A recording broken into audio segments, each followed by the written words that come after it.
Hoy concluimos este ciclo de las cartas pastorales centradas en primera y segunda de Timoteo. Ya sabéis que hay otra que también es la carta a Tito, ¿no? Cosa que agradezco, porque ya hemos podido compartir aspectos que espero que al menos nos refuercen en nuestro vivir comunitario y también puedan colaborar a llevar esperanza a nuestro entorno. Y como digo muchas veces, incluso con nuestras dudas, que podemos utilizar como motor para buscar más, en el fondo. Bien, vamos por la segunda parte. Siempre dicen que las segundas partes nunca fueron buenas, no lo sé, pero creo que aquí podemos darnos una oportunidad para ver cómo podemos leer este mensaje en clave de nuestro contexto. Tal como decía Ismael, nuestro pastor que está de vacaciones, merecidas. Estamos en esta parte de las recomendaciones a Timoteo, pero en esta segunda carta es en este tono y sentido sobre todo pastoral, de cuidado con él, ¿no? De cuidar ese aspecto de compartir la experiencia personal vivida, cosa que a mi parecer le da mucha más fuerza a este mensaje y conecta con otras cartas del cuerpo general de Pablo, ¿no? Por ejemplo, 1 Corintios o Efesios, en las que su toque personal o su vivencia personal es muy vívida. El domingo pasado, recordad, también estábamos con 2 de Timoteo, escuchábamos una invitación muy sencilla y decía: acuérdate de Jesucristo. Pablo, ya sabéis, los escritores en nombre de Pablo, nos decían que la palabra de Dios no está encadenada y que la fidelidad de Dios sostiene nuestra vida, incluso cuando nosotros flaqueamos. Hoy veremos la segunda parte de esto. Hoy el texto da un paso más. Si el domingo pasado la pregunta era ¿qué recordamos?, hoy la pregunta que nos podríamos hacer es ¿cómo permanecemos? ¿Cómo seguimos siendo discípulos y discípulas en un mundo que cambia tan deprisa? Ahora todo cambia, y diría que de una manera muy rápida y acelerada. La tecnología, esa manera incluso en que nos relacionamos a través de la tecnología, nos comunicamos, esta inmediatez. En el siglo I se escribía una carta y a lo mejor la carta llegaba algunas veces meses después y otras veces años después.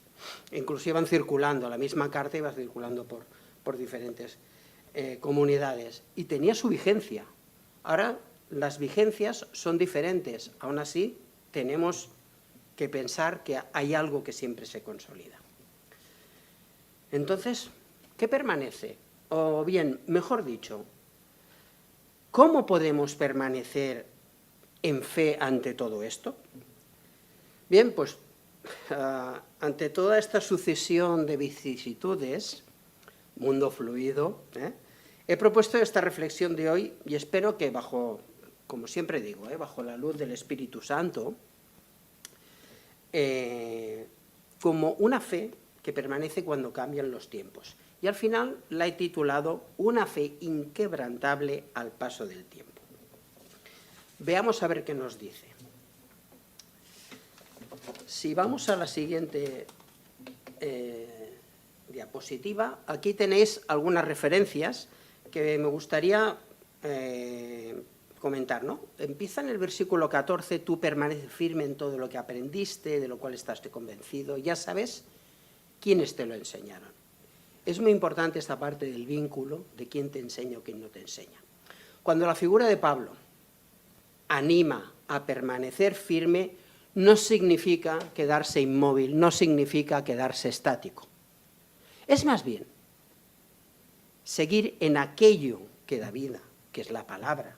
Por tanto, en arraigarse. ¿Qué significa arraigarse? Echar raíces. Un árbol echa raíces, pero un árbol crece. Una planta crece, evoluciona, da frutos, mueren los frutos, se caen, tal, vuelve a crecer. Y sin embargo se va arraigando. Pues ese es el concepto. Como nota así un poco más técnica o exegética, este permanece es el verbo mene en griego, que es el mismo verbo que en el Evangelio de Juan utiliza muy repetidamente para hablar de permanecer en Cristo, ¿vale? Sobre todo en Juan 15, que creo que hicimos una reflexión hace unos meses. No se trata, entonces, de inmovilidad, sino de una relación constante y fecunda, diría que incluso duradera. Sentimos igualmente, pensando en esto, que lo que había antes, que nos quedamos estas raíces, a veces esa sensación de pensar que cualquier tiempo pasado fue mejor, como en las crónicas a la muerte de mi padre, de Jorge Manrique. Sin embargo, precisamente ese poema del siglo XV, refleja que no siempre el tiempo pasado fue mejor, ¿no? Sin embargo, aquí cuando continúa, que dice que en el versículo 15, que recuerda que desde niño conoces las Sagradas Escrituras que pueden instruirte y llevarte a la salvación por medio de la fe en Cristo Jesús. Aquí, ¿quién es la clave de la salvación? Es Jesucristo. La palabra, de hecho, se lee en clave del Jesús resucitado, como ya referimos la semana pasada.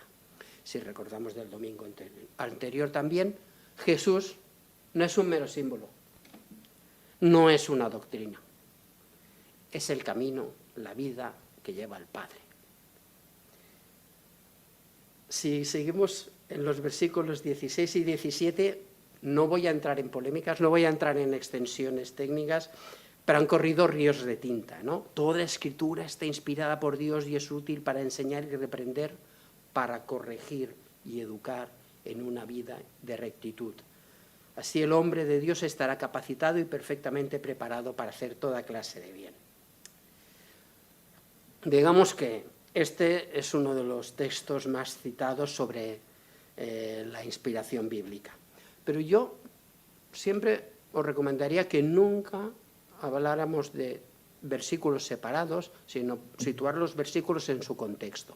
Y en este contexto, yo no lo utilizaría solo para demostrar cosas, sino también, yo creo que Pablo aquí se refiere a otra finalidad, ¿eh? Es una finalidad más bien formativa, ¿eh? Corregir, enseñar, educar, formar, no significa que nos dediquemos a ganar polémicas y discusiones. La palabra no fue escrita para que tengamos razón, para que yo tenga razón, Ismael tenga razón u otro tenga razón. No, no, no. Fue escrita para entender y recibir el amor de Dios. Por tanto, para amar mejor. Está inspirada por Dios, este término inspirado por Dios, que es zeuneustos, es literalmente soplada por Dios. Es el término que aparece, este término solo aparece aquí en todo el Nuevo Testamento, y evoca el aliento creador de Dios, ¿no? Ese neumo, y el espíritu que da vida, que también sale en Ezequiel.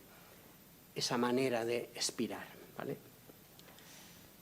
A Timoteo, en este texto le acompañaban para que se arraigara en lo esencial. Lo que había aprendido tenía la finalidad del amor. Sin esa clave, sin el Jesús resucitado, sin pensar que el objetivo o la clave es el amor, muchas palabras pueden significar otras cosas o perder su sentido desde mi humilde punto de vista. Os invito a reflexionar en cómo podemos hacer patente en comunidad este arraigo, o podría decirse un llamado, os propongo un llamado a fundamentar nuestra fe, ¿no?, en el amor frente a estos tiempos que cambian tanto. Si seguimos en los primeros versículos que nos ha leído Gregor, gracias Gregor, del capítulo 4, del 1 al 8, Jesucristo queda referido como la palabra encarnada. No es una cultura, no es una ideología, aunque vemos muchas utilizaciones de Jesús como hecho ideológico, para todos los signos, yo creo. Y menos, no es una nostalgia. Esto enlaza con lo que he comentado anteriormente del domingo pasado, de Jesucristo no lo podemos encapsular solo en una especie de doctrina. Cuando dice aquí, te encargo mucho que prediques el mensaje y que insistas tanto si el momento es oportuno como si no lo es, convence, reprende y anima, enseñando con toda paciencia. Lo de la paciencia es importante, pensando, los que me conocéis, que soy una persona que va bastante directa, ¿no? Anunciar, predicar en este texto es hacer presente el Evangelio, ¿vale? No solo con las palabras, sino a través de nuestra vida. Lo mismo que le recomendaban a Timoteo. Rebajemos el suflé, ¿eh? Y nuestra vida es imperfecta, sí, nadie lo niegue. Pero también pienso que nos podemos ilusionar con vivir este Evangelio a nivel micro, ¿no? Cotidiano, doméstico también. Cuando leo el versículo 4 que dice, darán la espalda a la verdad y harán caso a toda clase de cuentos, me viene a la cabeza un poco las redes sociales, ¿no? Los algoritmos nos llevan solo a ver lo que queremos observar, o escuchar o atender, ¿no? Y a veces un poco nos podemos solo centrar en lo que nos apetece. Pues hay veces que la situación puede ser incómoda, pero yo creo que podemos orientarnos a incluso en contextos que pueden ser más complicados, precisamente a compartir nuestra fe desde nuestra vida, ¿vale? Este predica la palabra es, en este contexto, la palabra remite al Evangelio centrado en Jesucristo, que también refirió Ismael al principio en su reflexión hace 2 domingos. No es solamente un conjunto de proposiciones doctrinales. Si os fijáis, refiero bastantes veces a la figura de Jesucristo, básicamente porque somos cristianos, es nuestra clave, ¿vale? El consejo de cumplir bien con tu trabajo es encarar con nuestras limitaciones esa esperanza de la buena nueva, ¿vale? Las buenas noticias, ese evangelio, ¿no? Abrir un espacio comunitario donde la humildad pueda acoger a personas con sus cargas y sus procesos. Y también eso ya lo hemos repetido en algunas ocasiones. Si recordamos los versículos del 6 al 8 que ha leído Gregor, que dicen así: yo ya estoy para ser ofrecido en sacrificio, he peleado la buena batalla, he llegado a término de la carrera, me he mantenido fiel, ahora me espera la corona merecida del Señor, el juez justo me dará en aquel día, y no me la dará solamente a mí, sino también a todos los que con amor esperan su regreso. Pablo, la figura de Pablo, desde su ancianidad mira atrás y comparte su esfuerzo, pero comparte su esfuerzo desde la humildad, haciendo hincapié en el amor que le ha motivado y del amor que ha recibido. Esto nos abre a preguntarnos y revisarnos, yo el primero, por supuesto. ¿Cómo lo vivimos si desde la humildad y el amor o pensando que hemos llegado a algún lugar? Recuerdo que Ismael muchas veces comparte que estamos en procesos. De hecho, la vida evoluciona, ¿vale? Había una persona que conocía que me dijo una vez: el día que pare de aprender, de evolucionar, habré muerto, ¿vale? Entonces yo creo que eso nos lo podemos aplicar, que siempre podemos ir aprendiendo, evolucionando. Y otra referencia artística, Antonio Machado, que dice: caminante, no hay camino, se hace camino al andar. No hay nada fijo, nosotros vamos creando y viviendo nuestros procesos. Esta frase, he combatido el buen combate, utiliza bastante, que también hizo Ismael una referencia, utiliza imágenes del atletismo, ¿no? Del mundo militar. Sobre todo el tema era muy común en la cultura grecorromana. Recordemos hacia dónde estaban escritas estas cartas, en qué contextos, que era en las colonias griegas de Asia Menor, ¿no? Lo que se refiere en este contexto es expresar una vida vivida con perseverancia y fidelidad. Si nos centramos en los últimos versículos que hemos escuchado, que son del 16 al 18 del capítulo 4,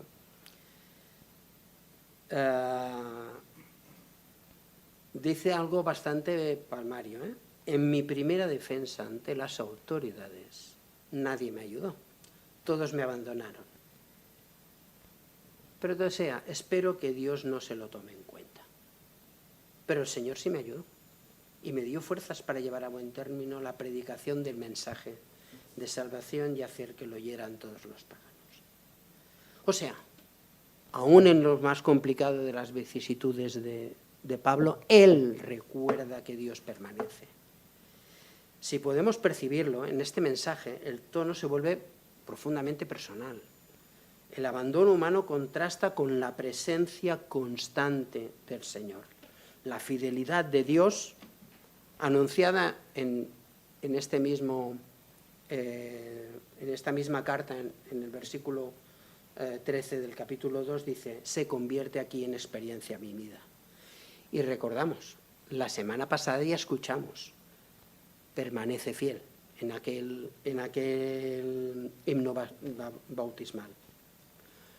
En definitiva, todos desaparecieron cuando, en catalán las cosas andaban mal dadas, cuando pintaban bastos, que diríamos en castellano, todos desaparecieron, Cristo no. Y en el versículo 18 al final declara esa confianza, ¿no? Su fe en que Jesús, el Señor, les acompañará.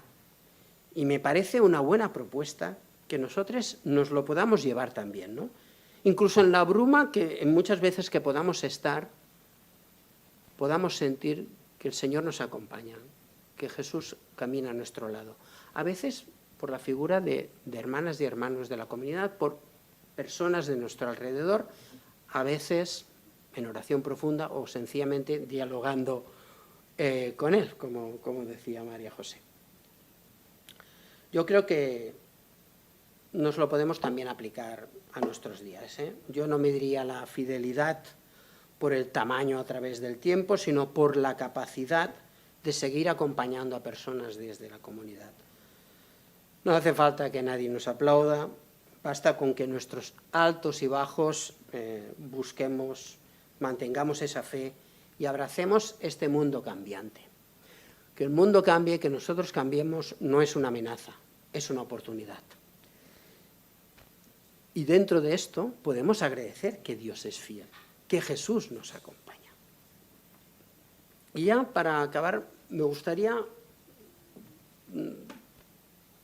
Le he titulado esta diapositiva La esperanza en tiempos cambiantes, pero me he dado cuenta que en todos los títulos de las diapositivas anteriores ha aparecido la palabra permanece en diferentes formas, como sustantivo o verbo. He dicho en la primera, permanecer y arraigarse. En la segunda era persistir en el Evangelio, la fe que permanece. Dios permanece fiel. Puede ser una señal que arraigarse, permanecer es una clave, ¿no? Y no tenemos por qué llevarlo solos, ni solas. En definitiva, una fe inquebrantable al paso del tiempo no significa que no tengamos dudas en nuestros procesos, sino cómo superamos estas y en qué y en quién confiamos. Me gustaría resumirlo así. Una fe inquebrantable, podríamos decir que permanece, se arraiga, tiende esas raíces, ¿no? Entiende de procesos, hay altos y bajos. Altos y bajos. Evoluciona ese árbol que va creciendo y ramificándose desde su raíz. Y es diversa, no es única. Pero ya sabéis que no puedo evitar hacerme y que nos hagamos preguntas. Hoy os propongo esta para que os la llevéis a casa y la trabajéis y también contrastéis con más personas, y hermanos y hermanas de esta u otras comunidades. ¿Cómo podemos acompañar en estos procesos de fe como comunidad? Entiendo que hay una parte personal en la fe, pero también una parte colectiva en cómo se comparte y en cómo transmitimos esta fe. Y ya, para acabar con esta reflexión, de hoy cerramos este viaje a través de las cartas a Timoteo, donde espero, con todo mi corazón, que hayamos podido encontrar claves para reafirmar la fe, recordar la gracia del Padre-Madre y encontrar esperanza. Ya lo dije la semana pasada, no hay recetas ni trucos, cada persona tiene su contexto, sus procesos, pero podemos encontrar en la palabra bajo la luz del Espíritu Santo. Que Dios os bendiga a todos.